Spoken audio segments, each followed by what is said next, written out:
Aujourd'hui, j'ai envie qu'on discute un peu de ce qui te pose souci en ce moment, ce qui te bloque, les choses auxquelles tu n'es pas à l'aise. Ça peut être par exemple lever la main en cours pour poser une question, euh, pour donner la réponse si c'était une question que le prof a donnée, ou ça peut être en réunion, poser une question en réunion, proposer tes idées, en tout cas prendre l'initiative de prendre la parole. Toutes ces choses-là qui font qu'aujourd'hui, tu n'es pas à l'aise dans ce genre de situation-là. Si tu n'es pas à l'aise dans ces situations-là, c'est juste que ça ne fait pas partie de ta zone de confort dans ce contexte-là.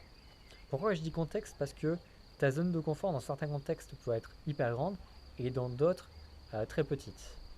Par exemple, euh, moi, ça ne me pose pas de souci de parler devant une centaine de personnes pour faire des conférences, chose que j'ai déjà fait, ou devant voilà, une salle pleine, parce que c'est des choses que j'ai déjà fait. J'ai fait du théâtre aussi, je me suis formé pour ça, donc ça, c'est pas quelque chose qui est hors de ma zone de confort. Par contre, là, je suis en train de faire une vidéo, c'est pas du tout ma zone de confort. Juste pour te donner une idée, c'est la 40e prise que je suis en train de faire parce que soit je bégaye, soit je perds mes mots, soit je vois qu'il y a quelqu'un là-bas est en train de me regarder, donc du coup je veux couper le truc. Je suis pas du tout à l'aise. Mais du coup j'y travaille. Donc la vidéo, c'est pas du tout quelque chose qui fait partie de ma zone de confort encore. Et il faut comprendre un truc, c'est que pour être à l'aise euh, dans le domaine qui te bloque, et si c'est quelque chose qui vraiment te gêne et est un vrai handicap dans ta vie, il t'est obligé de sortir de ta zone de confort. C'est le seul moyen. Par exemple, je ne pourrais pas être à l'aise à faire des vidéos si je ne commence pas à faire des vidéos. Je ne peux pas du jour au lendemain me dire oh, tiens, je vais être hyper à l'aise à faire la vidéo. Hop, de magie, et hop, c'est parti. Il y a des moyens d'être plus à l'aise, etc. Mais le seul moyen d'être plus à l'aise aussi en vidéo, eh ben, pour moi, ça va être de pratiquer et de faire encore de la vidéo. Donc tu as deux chemins qui sont possibles. Le premier, c'est y aller par étapes. Et c'est ce que je fais aussi en coaching, c'est définir les étapes précisément de ce qui va amener la personne à être beaucoup plus à l'aise. Donc y aller en douceur. Ça, c'est le côté, c'est ce qu'on fait habituellement. Et c'est y aller en douceur pour les gens qui veulent y aller doucement. Sinon, il y a la méthode radicale. En gros, la méthode radicale, c'est en gros prendre le taureau par les cornes. J'ai peur de faire la vidéo, ben ok, je commence à faire des vidéos. Euh, pour un autre exemple plus concret qui s'est passé avec un pote à moi, il avait peur du regard des autres. Typiquement, dès que il voyait quelqu'un, il pensait ok, ça y est, elle est en train de parler sur moi, elle est en train de m'insulter, elle est en train de faire quelque chose. Enfin bref, il avait typiquement ce problème-là. Ce qu'il a pris comme décision, c'est marcher dans une rue qui était blindée, une rue marchande qui était blindée, où il y a vraiment des milliers de personnes qui passent, et de porter une robe.